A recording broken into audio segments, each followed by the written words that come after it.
Alright everyone, what up? Welcome back to CK Fishing. First thing I want to say is thank you to everyone who's been supporting me on these last couple videos. You know, it's been quite a while since I posted. It's good to be back, and I just want to say thank you for liking, commenting, subscribing, messaging me. If you haven't subscribed already, it's free to do so. It really helps me out. Today I'm going to be talking about how I break down a new body of water. So I'm from New York, obviously, in Texas now. Don't have a lot of experience down here. So a lot of this is all foreign to me, and I'm going to show you my process, how to learn how to fish a new body of water. So really the first thing you want to do is seek out some information. And this is kind of a fine line you walk because too much information can definitely hurt you sometimes. The best days I've had on the water, fun fishing and tournament fishing, are when I fish really free and I don't let the preconceived notions get the best of me. The body of water I'm going to be talking about today is called Squaw Creek Reservoir. It's just south of the Dallas-Fort Worth area in Texas, and this is an example of I got some information to find out about this. It's a power plant lake. I believe it's a nuclear power plant on it, and basically they use the reservoir to cool down the reactors, and that warms the water temperature up. No matter what the weather does, the water temperature there is always going to be warm, and that's what makes the fishing there so good. Now I'm going to jump right into the process of how I figure out a new lake. I'm basically going to talk about 4 different things that are all free that you can do at home before you show up to the lake that's going to make you a lot more prepared for when you actually go launch the boat. Alright, so it seems pretty self-explanatory, but obviously the first thing that you want to do is Google. You want to use Google, so I'm just going to type in Squaw Creek Fishing Report. The really nice thing about Texas is the Texas Parks and Wildlife does a really great job, and they pretty much keep like up-to-date information on most lakes. But if you go to their website, you're going to see the lake characteristics, surface area, max depth, how long it's been there, current lake level, water clarity. Says the water clarity is very clear. That's really important to know. The USGS actually here is going to show current lake level. So what I did is I just put in the lake level for the last year. I put in parameters over here. It's pretty much been about the same level, within a half foot of the same level since July. So it looks like this lake in particular is the one that doesn't fluctuate a lot. There are a lot of reservoirs here in Texas that do, and a lot of lakes have been low, so it's good to know. You can look at your lake record, your stocking history. I mean, this website's great. I wish more states did a better job like Texas does. Texas, you guys are doing it right for sure. Ooh, the channel catfishing is excellent if if we get bored of catching largemouth. It tells you a little bit about it too. And this information you gotta take with a grain of salt, but it's great to be able to, Google and look at this. I want to show you real quick too. There's fishing forums can be a great thing to look at. So Bass Boat Central, bbcboards.net. Best way to Google search it is if you type in Squaw Creek BBC Boards. That's just gonna bring up the pretty much all the threads. It's gonna show you the most recent ones too, so you can pull those up and look what people have to say about it. It looks like on the Texas Fishing Forum there's a lot more recent information. There's a couple of threads. There's one thread from January of 2023, and of course there's a bunch of people complaining about tournaments and pressure. Pretty standard for fishing forums.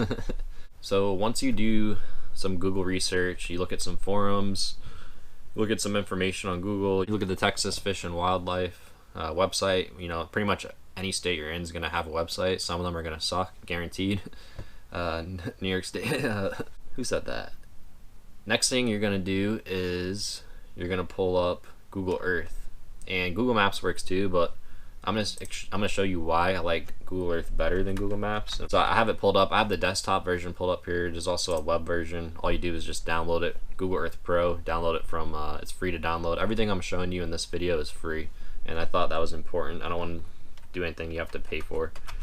So I'm just gonna type in Squaw Creek Reservoir in the search bar.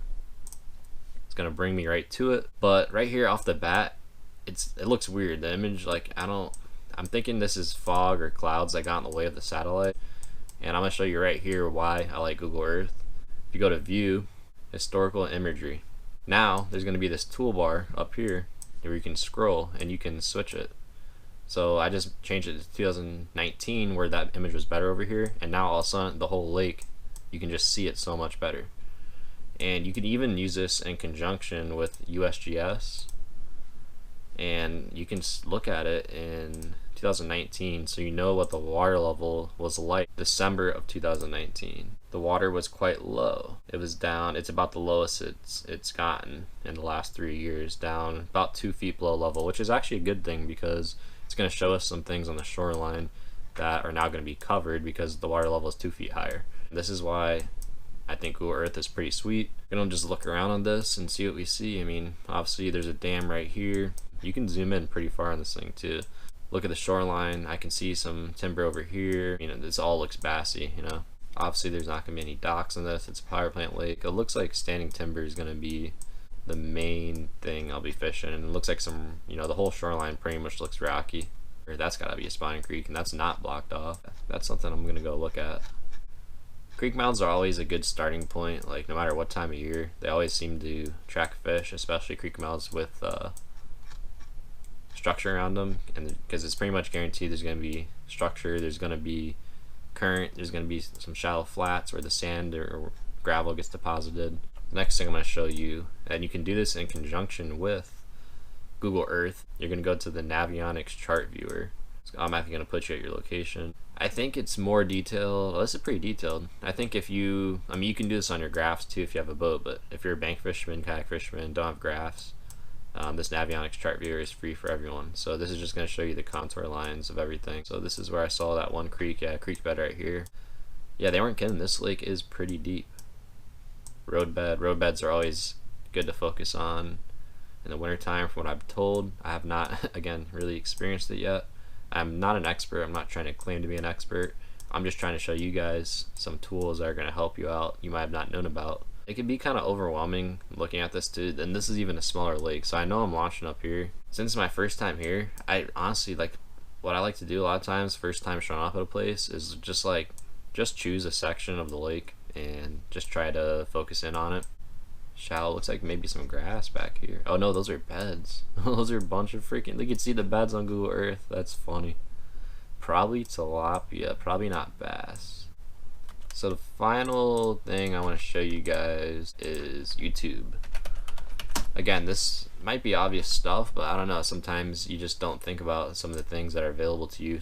So I just typed in Squaw Creek bass fishing on YouTube, and a ton of videos came up, a bunch recent too. I mean, kayak guy from 2 weeks ago, a month ago. There's a breakdown right here, one of the best power plant lakes in Texas. See, people know about this place. Like, I wouldn't be putting this video out and putting the name of where I'm going if it wasn't like a super well-known place. There's so many videos already out there on it.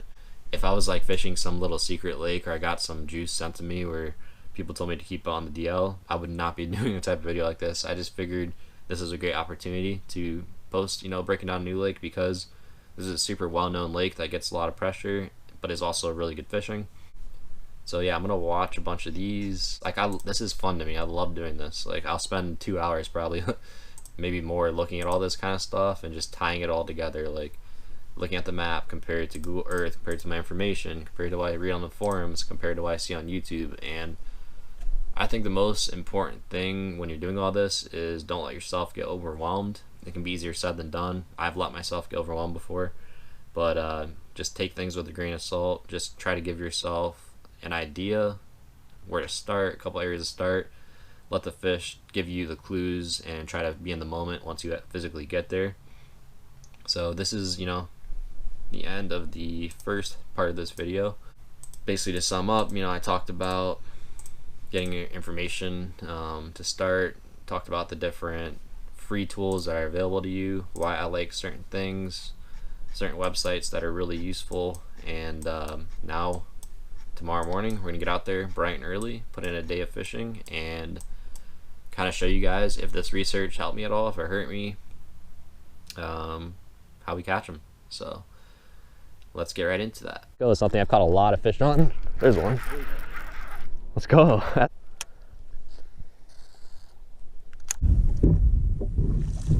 go. That's a good fish. That's a